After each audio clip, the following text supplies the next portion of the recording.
Hello friends, हम लोग आज जो यूजीसी नेट के सिलेबस है उसका 8th यूनिट को समझेंगे। और 8th यूनिट हमारा क्या है? Literary criticism. ये लिटरेरी क्रिटिसिज्म होता क्या है, क्या इसके बारे में डिटेल है, क्या समझना है, वो बेसिक नॉलेज हम लोग ले लेंगे। जो भी अभी जैसे जो आप पीजी में होंगे, जिनमें पीजी में तो अधिकतर कोर्सेज में इसको इनलर्ज किया गया है, लेकिन अगर इनलर्ज आपके कोर्स में नहीं है तो आपको बेसिक नॉलेज इसकी हो जाएगी।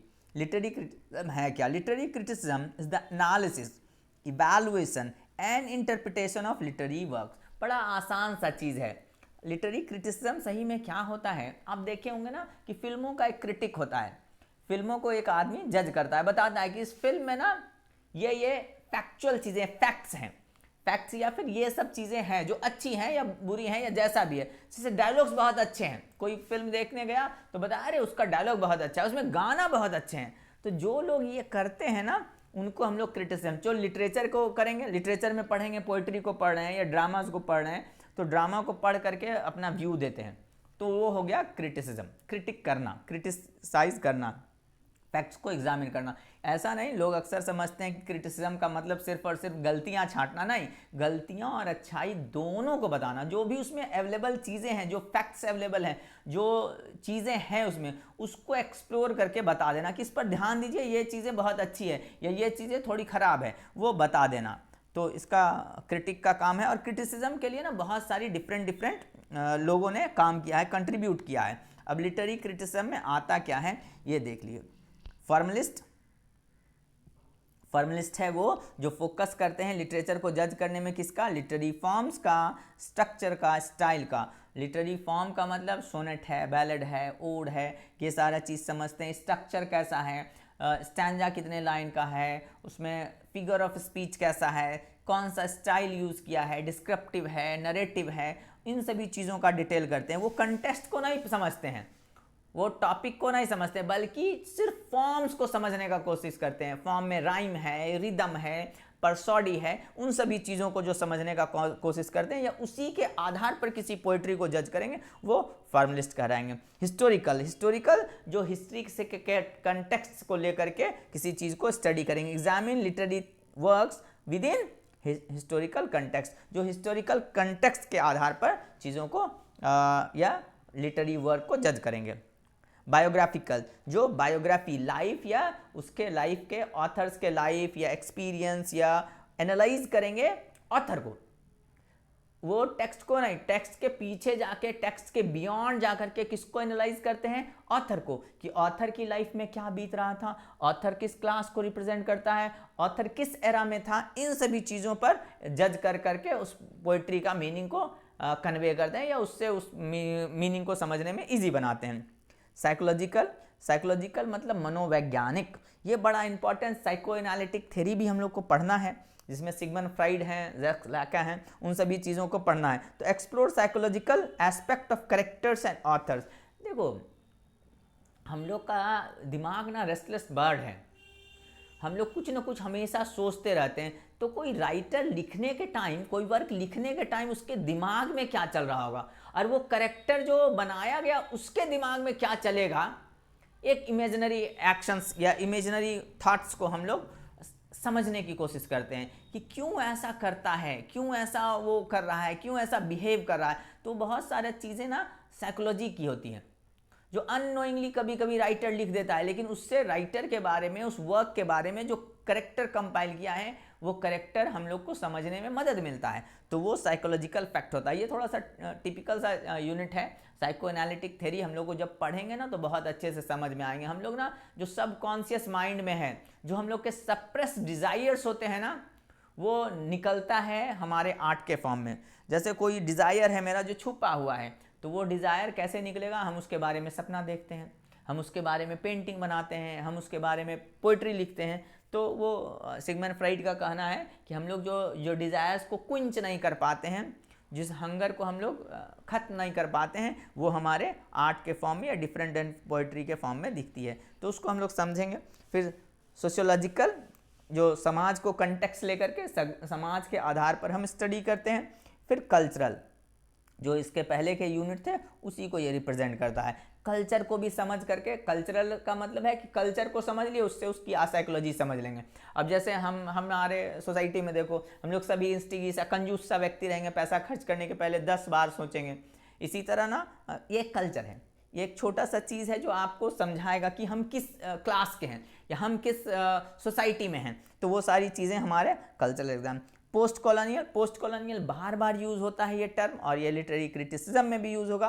पोस्ट कॉलोनियल थ्योरी में आप फ्रेंच फनान को पढ़ेंगे या और दूसरे राइटर हैं उनको आप पढ़ेंगे, तो वो सभी ना राइटर्स नहीं बल्कि वो क्रिटिक हैं, उनको पढ़ेंगे तो वो आपको बताएंगे कि क्या इम्पैक्ट होता है कोई देश अगर कॉलोनाइज्ड रहता है। तब जो कॉलोनाइजर है उसके बहुत सारे कल्चर, उसके बहुत सारे हैबिट्स, उसका बहुत सारा लिटरेचर पर इम्पैक्ट पड़ेगा। अब देखो ना, हम लोग भी, हमारी कहानियाँ भी ना बहुत ज़्यादा इन्फ्लुएंस होती है अंग्रेजी की कहानियों से, वो अंग्रेजी के लिटरेचर से इन्फ्लुएंस होती है। उसका रीज़न यही है, कॉलोनाइज्ड थे हम लोग बहुत लंबे समय तक। नेक्स्ट, फेमिनिस्ट एक अलग तरह का व्यू। फेमिनिज्म तो हम लोग बहुत डिटेल से पढ़ेंगे, ये एक ऐसा टॉपिक है जिससे हर बार क्वेश्चन नेट में रहा है। यानी फेमिनिज्म से, फेमिनिस्ट थ्योरी से हर बार क्वेश्चन रहा है। वर्जीनिया वुल्फ से, इसके अलावा दूसरे हैं, मैरी वॉलस्टोनक्राफ्ट हैं, वर्जीनिया वुल्फ हैं, ये सभी अब रिसेंट एज के भी बहुत सारे आ गए हैं अभी फेमिनिस्ट। हमारे इंडिया के भी हैं, गायत्री चक्रवर्ती स्पैविक बहुत फेमस नाम है जो फेमिनिज्म में, और अभी भी कुछ कंट्रोवर्सीज हुआ था उनका जेएनयू में ब्राह्मण स्टडीज़ के लेकर के। तो अगर आप अप टू डेट होंगे, देख रहे होंगे, तो आपको समझ में आएगा। उनका अपना प्रोस्पेक्टिव था और फेमिनिज्म के बारे में उनका भी अपना थ्योरी है, या उनका भी अपना बहुत सारा टर्म और डिफरेंट चीज़ें हैं। इसके अलावा भी दूसरे राइटर्स भी हैं, ऐसा नहीं है यही है सिर्फ, इसके अलावा भी हैं। मार्क्सिज्म या मार्क्सिस्ट में क्या हो जाएंगे, कार्ल मार्क्स और उसको फॉलो करने वाले, ये सभी मार्क्सिज्म या मार्क्सिस्ट व्यू से देखेंगे। पैसे के व्यू से देखेंगे, क्लास के व्यू से देखेंगे, गरीब अमीर के हिसाब से देखेंगे, बुर्गियाजीज या प्रेक्टोलेक्ट के हिसाब से देखेंगे, वर्किंग क्लास और दूसरा हमारा अपर क्लास या फिर ओनर क्लास जो कहलाता है वो।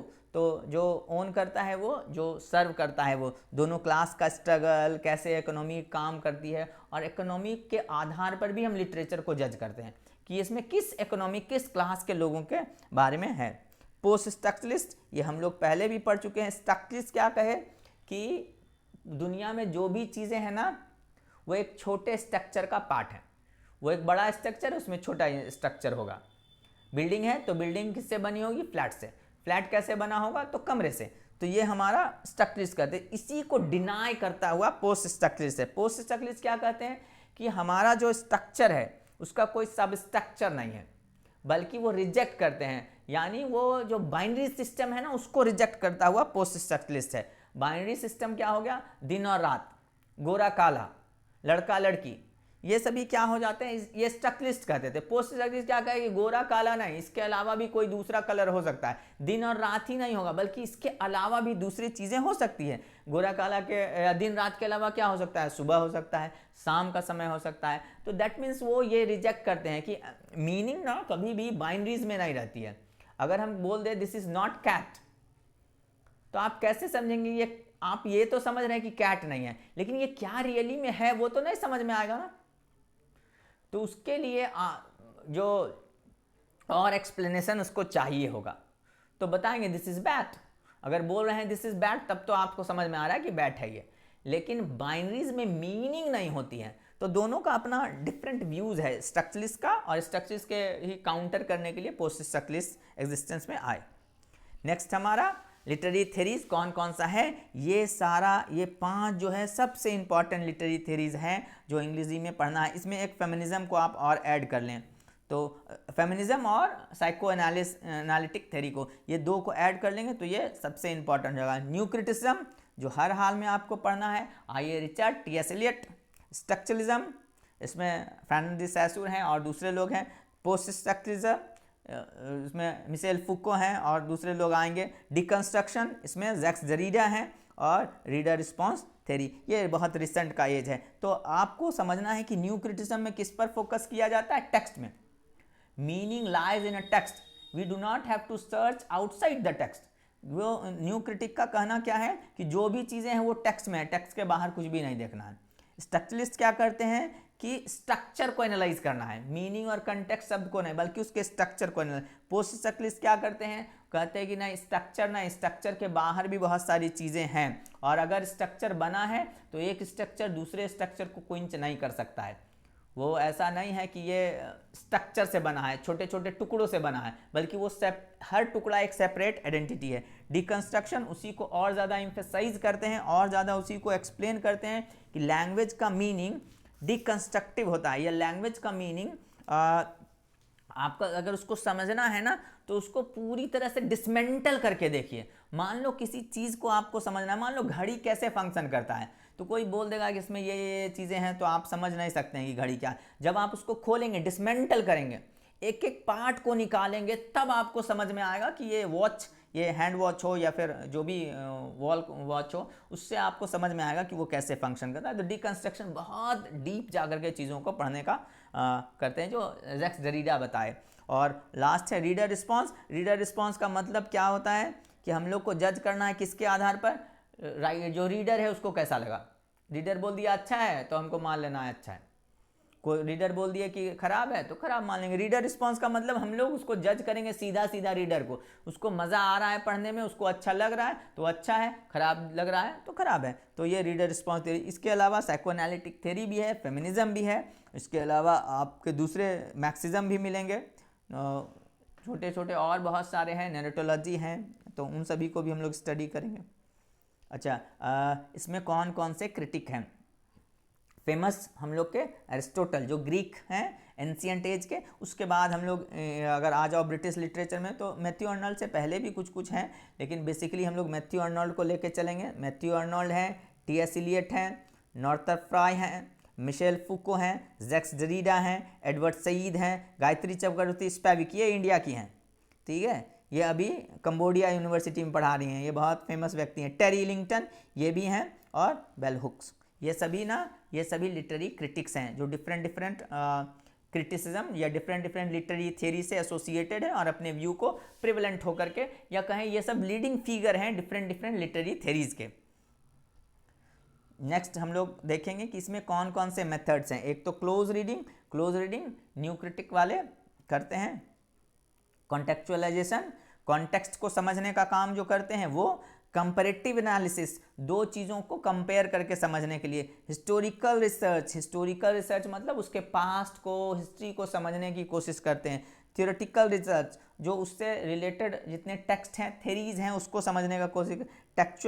टेक्चुअल एनालिसिस का मतलब टेक्स्ट को एनालाइज करना या टेक्स्ट को समझ करके उसको समझना या थेरी को देना। डिस्कोर्स मतलब बातचीत करके, डिबेट करके, आर्गुमेंट करके। सेमांटिक का मतलब होता है स्टडी ऑफ साइन, सिंबल से समझना।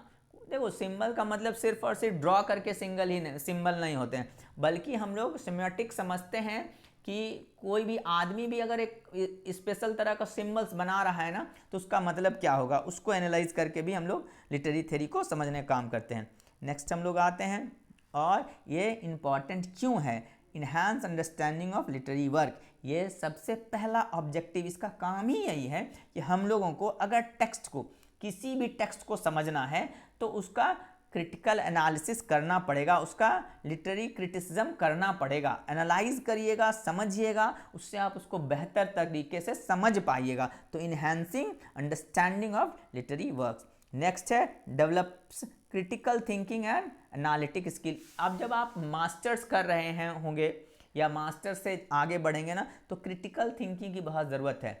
समीक्षात्मक अध्ययन करना पड़ेगा आपको चीज़ों को। देखो जो चीज़ें लिखी हैं वो क्यों लिखी हैं, कैसे बन रहा है, कब बन रहा है, उन सभी को आपको एग्जामिन करना पड़ेगा। क्योंकि अब आपको क्रिटिकल थिंकिंग, अब आपको बचपन में रॉट लर्निंग होता था, आपको सिर्फ पढ़ा दिया जाता था, समझा दिया जाता, बार बार रट्टा कर लिए और सीख गए थे। उसके बाद आते हैं तो गाइड्स रहते हैं, आपके प्रॉपर गाइड रहते हैं, टीचर हैं, वो आपको बताएंगे ये सिलेबस है, ऐसे पढ़ना है, ये करना है, ये याद करना है। जैसे जैसे आप बड़े हो जाएंगे, रिसर्च में जा रहे हैं, आप नेट का एग्ज़ाम के लिए प्रिपेयर कर रहे हैं तो फ्यूचर में आप पीएचडी स्कॉलर्स बनेंगे, लेक्चरर प्रोफेसर्स बनेंगे, तो उसके लिए क्रिटिकल थिंकिंग का डेवलपमेंट होना बहुत जरूरी है। और वो आपको लिटरेरी थ्योरी देगा, चीज़ों को किस किस प्रोस्पेक्टिव से देखा जा सकता है। एक ही चीज़ है, उसको कोई व्यक्ति फेमिनिज्म के पुट से देखेगा, वही चीज़ है कोई उसको मार्क्सिज्म के पुट से देखेगा, कोई व्यक्ति है जो उसको स्ट्रक्चरलिज्म के हिसाब से देखेगा।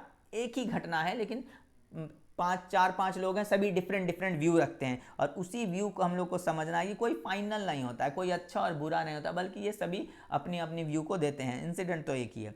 नेक्स्ट है provide cultural and historical context. वो हम लोगों को एक हिस्टोरिकल कंटेक्स्ट प्रोवाइड करता है, ऐतिहासिक संदर्भ देता है, ऐतिहासिक जानकारी देता है, और कल्चर को डेवलप करने में या कल्चर को इम्प्रोवाइज करने में, सुधार करने में मदद करता है। Encourage empathy and understanding. वो क्या एम्पैथी या सिंपैथी या फिर कहें कि सहानुभूति, हम लोग को एक नया अनुभव देता है, हम लोग को दूसरे के कंडीशन को समझने के लिए हमारे ब्रेन को वो बहुत सारा एलिमेंट्स देता है, जिससे हम उन सिचुएशंस को अच्छे से समझ सकेंगे। मान लो देखो, कोई एक राइटर अपने गर्लफ्रेंड के बारे में लिख रहा है, तो वो उस सिचुएशन को समझने का कि कोई प्यार में होगा तो क्या क्या कर सकता है, तो आप उसको अपनी समाज में अपने आसपास ऑब्जर्व करके देख सकते हैं कि हाँ ये ऐसा ऐसा कर रहा है, दैट मीन्स ये भी सिमिलर एक्टिविटी परफॉर्म कर रहा है, तो वो उससे आप पता कर सकते हैं कि वो क्या सोच रहा है, क्या उसके दिमाग में चल रहा है। तो इससे हम लोग लिटरेरी थ्योरी से जो एग्जामिन करके हम लोग और अच्छे से इसको समझ सकते हैं, ह्यूमन बिहेवियर को भी समझ सकते हैं, और दूसरी चीज़ों को भी लिटरेरी थ्योरीज के थ्रू हम लोग समझ सकते हैं। फ्रॉस्टर इंटेलेक्चुअल क्यूरिसिटी, और ये हम लोगों सभी में क्यूरिसिटी पैदा करेगा। क्या क्यूरिसिटी पैदा करेगा? और अधिक जानकारी इकट्ठा करने के लिए क्यूरियस बनाएगा कि ये वर्क है। अब देखो विलियम शेक्सपियर का वर्क है ना, इतने लोग उसको पढ़े, अलग अलग लोग व्यू दिए हैं, हर कोई राइटर, आप जितने छोटे से बड़े जितने भी क्रिटिक देखेंगे वो सभी उसके वर्क पर कुछ न कुछ बताए हैं, कुछ न कुछ रिमार्क दिए हैं। दैट मीन्स वो एक क्यूरियोसिटी पैदा करते हैं कि अरे ये भी चीज़ें हैं, इसमें ये भी चीज़ें हैं, ये है, ये नहीं है, ये है। और इससे क्या होता है, हम लोग क्यूरियस होते हैं कि और हमको भी पढ़ करके कुछ चीज़ एग्जामिन करना है, हम लोग उसको कंपेल होते हैं पढ़ने के लिए, हम लोग उसकी तरफ फैसिनेट होते हैं पढ़ने के लिए। तो ये हमारा इंपॉर्टेंस है। और ये हम लोगों ने कंप्लीट किया है 8 यूनिट तक, 8 यूनिट जो कि हमारा लिटरेरी क्रिटिसिज्म था, आज हमने कंप्लीट कर लिया। अब सिर्फ 2 ही यूनिट बनाइए, दोनों यूनिट ना लिटरेरी थ्योरी का पोस्ट वर्ल्ड वार, ये तो इसी से मिलता जुलता है, लिटरेरी थ्योरी से मिलता जुलता यूनिट है, सेम चीज़ आएगा, बस यही आएगा कि इसमें पोस्ट वर्ल्ड वार 2 यानी 1945 के बाद के जो लिटरेरी थ्योरीज हैं वो आएंगे। ये दोनों यूनिट ना आप कहो तो एक ही है, सिर्फ नेट ने इसका नाम बदला है, बल्कि नाम यानी 2 पार्ट में कर दिया, अदरवाइज ये दोनों सिमिलर ही है। तो ये 9th यूनिट हम लोग देखेंगे और आखिरी यूनिट हम लोग देख लेंगे जो रिसर्च है हमारा। तो 2 ही यूनिट बचे हैं, सिर्फ 2 ही लेक्चर्स बचे हैं, 2 ही वीडियोस बचे हैं। तो आप ज़्यादा से ज़्यादा लाइक करिए, कमेंट करिए, दूसरों के साथ शेयर करिए। जो भी यूजीसी नेट के लिए या गेट के लिए या सीयूईटी के लिए भी प्रिपेयर कर रहे हैं ना, उनके लिए ये सभी यूनिट्स बहुत बेनिफिशियल होंगे, ये सभी लेक्चर्स बहुत अच्छे होंगे, ताकि आपको एक आइडिया रहेगा आपको क्या पढ़ना है। जो बिगनर्स हैं उनके लिए तो मैं कहूँगा कि ये वन ऑफ द बेस्ट चीज़ें मिलेगी, जिसमें आप छोटी छोटी चीज़ें से बहुत अच्छे से अपने सिलेबस को समझ लेंगे। और इस यूनिट को कंप्लीट करके जब हम लोग 10th यूनिट कंप्लीट कर लेंगे, तो एवरीडे हम लोग हिस्ट्री का जो बहुत ज़रूरी है पढ़ना, हम लोगों को समझना बहुत ज़रूरी है कि कौन सा एजेस है। बहुत सारे लोग बोलते हैं ये एलिजाबेथन एज है, ये जैकोबियन एज है, ये रेस्टोरेशन एज है। तो उन एजेस को हम लोग समझने की कोशिश करेंगे, हिस्ट्री को समझेंगे इंग्लैंड की, और उसके बाद हम लोग बेसिक लिटरेचर को, जो राइटर्स होंगे उनको पढ़ेंगे, फिर जो इंपॉर्टेंट राइटर है तो वो बड़ा प्रिसाइज हो जाएगा, आपके लिए इतना बढ़िया हो जाएगा कोर्स ना बन करके। जब आप पूरा इंटायर कोर्स को कंप्लीट कर लेंगे ना, तब आपको लगेगा कि ये कोर्स ना बस इतना ही पढ़ना है, और इतना पढ़ करके आप आसानी से यूजीसी नेट या फिर आप जो है पीएचडी के लिए क्वालिफाई कर जाएंगे। तो वो आपके लिए बहुत बेनिफिशियल होगा। तो आप सभी के साथ शेयर कीजिए, ताकि हमको भी एक मोटिवेशन मिले। आपके लाइक और कमेंट से, आपके सब्सक्रिप्शन से हमको भी एक मोटिवेशन मिलेगा कि हम और ज़्यादा से ज़्यादा वीडियो बना पाएँ। For today it's enough. Thank you friends.